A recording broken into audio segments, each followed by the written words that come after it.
Everyone, जय श्री राम। स्वागत है आप सभी का हमारे यूट्यूब चैनल मुस्कान क्लासेस में। कैसे हैं आप सभी? आई होप आप सभी अच्छे हैं, स्वस्थ हैं, मस्त हैं। आज हम मानव हृदय के बारे में पढ़ेंगे। मानव हृदय के बारे में पढ़ने से पहले हम मानव हृदय की जो संरचना होती है, उसके जो सभी पार्ट्स होते हैं, उनको एक बार रिवाइज कर लेते हैं। क्योंकि मानव हृदय के बारे में आप तभी जान पाओगे जब आपको मानव हृदय के सभी पार्ट्स के बारे में पता होगा। तो चलिए एक एक करके हम सभी पार्ट्स देख लेते हैं। यह एक मानव हृदय का चित्र है, ठीक है। जो ये वाली ट्यूब दिखाई दे रही है आपको, ये वाली ट्यूब, इसको फुफ्फुस धमनियाँ बोलते हैं, ठीक है। और उसके बाद ये वाली जो ट्यूब होती है उसको फुफ्फुस सिराए बोलते हैं। यहाँ पर फुफ्फुस का मतलब क्या है कि कहीं ना कहीं इनका कनेक्शन फेफड़ों से है। तो फुफ्फुस का मतलब फेफड़े होता है, ठीक है। तो इनका कनेक्शन फेफड़ों से है। उसके बाद ये वाला जो पार्ट होता है उसको बाया अलिंद बोलते हैं। जो मानव हृदय का चित्र होता है उसमें इस वाले पार्ट को हम बाया भाग बोलते हैं और इस वाले पार्ट को हम दाया भाग बोलते हैं। अब क्या होता है, जो हमारा मानव हृदय होता है वो दो भागों में बटा हुआ होता है। ऊपर वाले भाग को, जो ये ऊपर वाला भाग है, इसको हम अलिंद बोल देते हैं और जो नीचे वाला भाग होता है इसको हम निलय बोल देते हैं, ठीक है। इसीलिए इसको बोला गया है बाया अलिंद, ठीक है। ऊपर वाले भाग को हम अलिंद बोलते हैं और नीचे वाले भाग को हम निलय बोलते हैं। ये बाया भाग है, इसीलिए इसका नाम हो गया बाया अलिंद, ठीक है। नीचे वाले भाग को निलय बोलते हैं, इसीलिए इसका नाम हो गया बाया निलय, ठीक है। इस वाले भाग को क्या बोलते हैं हम? दाया भाग, ठीक है। तो ये हमारा हो गया दाया निलय, क्योंकि नीचे वाले भाग को निलय बोलते हैं इसलिए, ठीक है। उसके बाद इस वाले भाग को हम क्या बोलेंगे? दाया अलिंद, क्योंकि ऊपर वाले भाग को हम अलिंद बोलते हैं, ठीक है। ये बाया अलिंद, ये दाया अलिंद, ये बाया निलय, ये दाया निलय, ठीक है। इतना आपको समझना है। उसके बाद ये वाली जो आपको परत दिखाई दे रही है इसको हम विभाजिका बोलते हैं।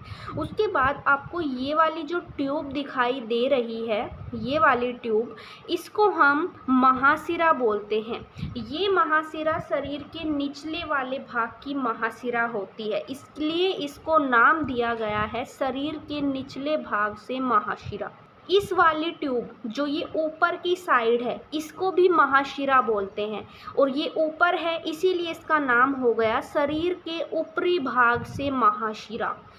शरीर के ऊपरी भाग से मतलब कि जो हमारा हृदय है उससे ऊपर का जो भाग है, जैसे कि मस्तिष्क, गर्दन, ऐसे जो ऊपर वाला भाग है वो, और निचला भाग जैसे हमारा हृदय से नीचे वाला जो भाग है जैसे कि टांग, पेट, ऐसे, ठीक है। उसके बाद ये वाली जो ट्यूब है इसको बोलते हैं महाधमनी, ठीक है। अब ये समझना है कि मानव हृदय कार्य क्या करता है हमारे शरीर में। मानव हृदय का क्या काम है हमारे शरीर में? तो मानव हृदय क्या करता है, हमारे पूरे शरीर में रक्त को पंप करता है और रक्त के द्वारा ही हमारे पूरे शरीर में ऑक्सीजन, पोषक तत्व ये पहुंच पाते हैं। अब प्रश्न ये आता है कि रक्त में ऑक्सीजन कहाँ से आती है? जाहिर सी बात है कि रक्त में ऑक्सीजन मिलाने का काम फेफड़े करते हैं। फेफड़े क्या करते हैं? हमारे रक्त में ऑक्सीजन मिलाने का काम करते हैं। जब फेफड़े रक्त में ऑक्सीजन को मिला देते हैं, मिलाने के बाद वह रक्त फुफ्फुस सिरा से होता हुआ, मैंने क्या बताया था कि फुफ्फुस सिरा का कहीं ना कहीं कनेक्शन फेफड़ों से है। तो फेफड़े जब रक्त में ऑक्सीजन मिला देंगे तो वह फुफ्फुस सिरा से होता हुआ बाया अलिंद में इकट्ठा होता है।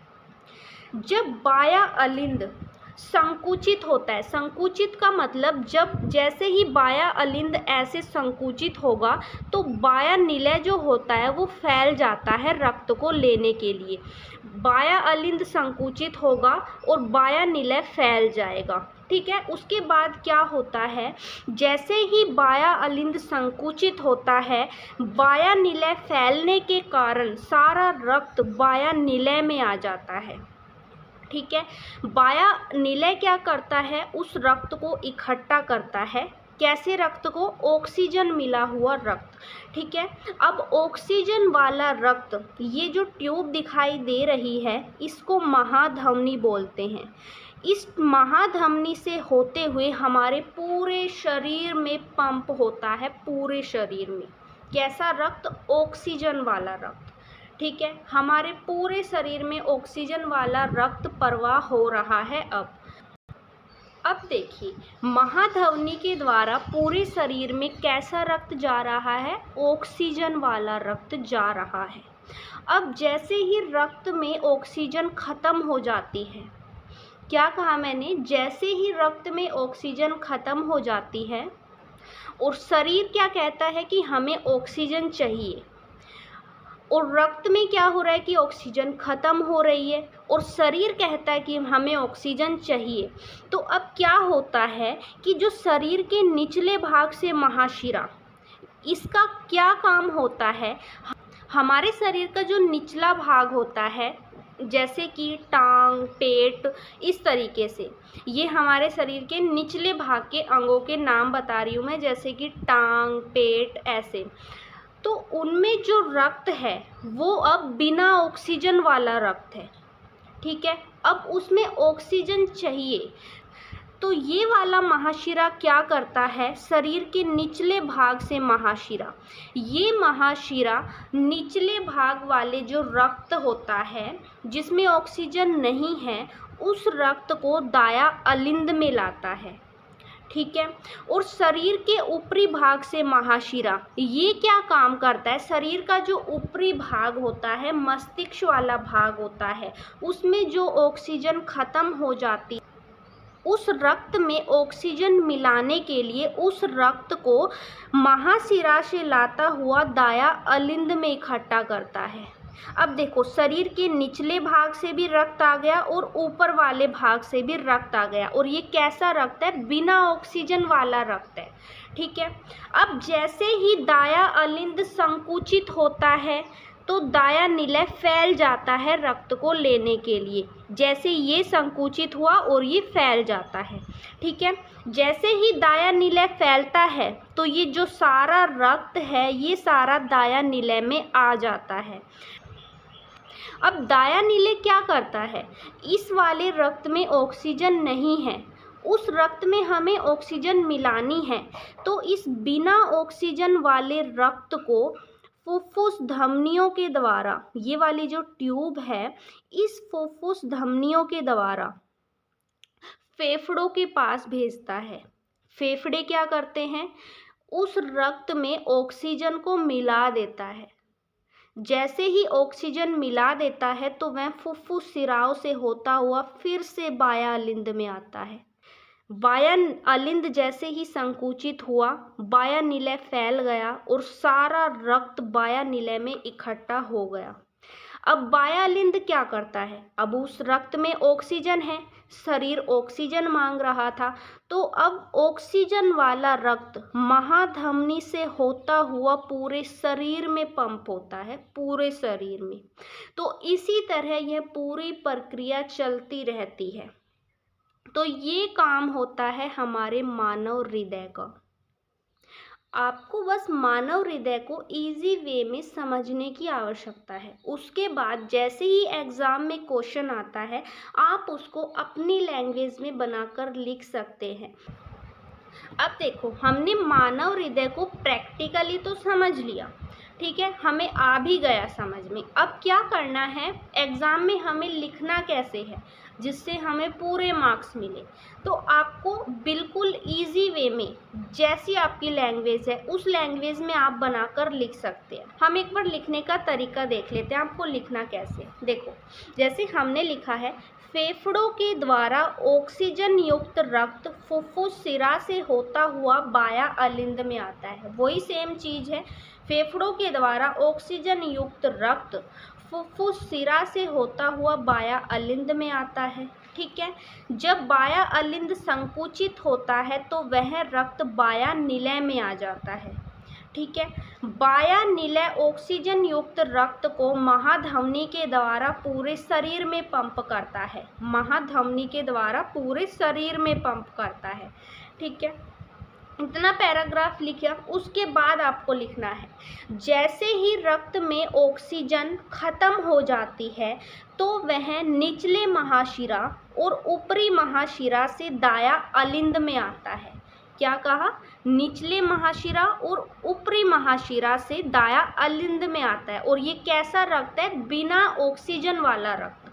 ठीक है, उसके बाद जब दाया अलिंद संकुचित होता है तो वह रक्त दाया निलय के पास आ जाता है। ठीक है, क्या कहा? जैसे ही दाया अलिंद संकुचित हुआ ये रक्त आया दाया निलय के पास। अब दाया निलय क्या करेगा? इस रक्त में ऑक्सीजन मिलाने के लिए उसको फुफ्फुस धमनियों के द्वारा फेफड़ों के पास भेजता है। वही हमने लिखा हुआ है, देखो, दाया अलिंद विऑक्सीजनित का मतलब है कि इसमें ऑक्सीजन का न होना। विऑक्सीजनित का मतलब ऑक्सीजन नहीं है। ठीक है, विऑक्सीजनित रक्त को फुफ्फुस धमनियों के द्वारा फेफड़ों तक पहुंचाता है। फेफड़े उस रक्त में ऑक्सीजन को मिला देता है और फिर से ऑक्सीजन युक्त रक्त फुफ्फुस सिरा के द्वारा बाया अलिंद में आता है और इसी तरह यह पूरी प्रक्रिया चलती रहती है। ठीक है,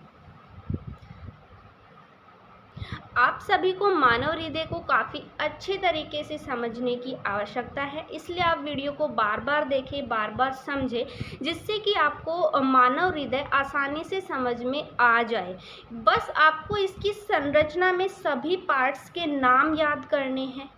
इन सभी पार्ट्स के कार्य देख लेना कि ये क्या क्या कार्य करते हैं।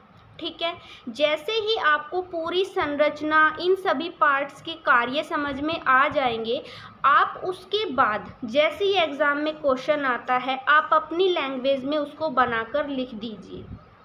मैं सच में कह रही हूँ कि आपको पूरे मार्क्स मिलेंगे, क्योंकि आपको संरचना पता है, सभी पार्ट्स के कार्य पता है। उसके बाद जब आपको उसको अपनी लैंग्वेज में बनाकर लिखेंगे, बिल्कुल अच्छे से उसको एक्सप्लेन करेंगे, तो आपको पूरे मार्क्स मिलेंगे। सो यही थी आज की वीडियो। आई होप आप सभी को वीडियो अच्छी लगी होगी, समझ में आया होगा मानव हृदय किस प्रकार से कार्य करता है। सो अगर आपको वीडियो अच्छी लगी है तो लाइक करना, चैनल को सब्सक्राइब करना और कमेंट करके ज़रूर बताना आपको वीडियो कैसी लगी।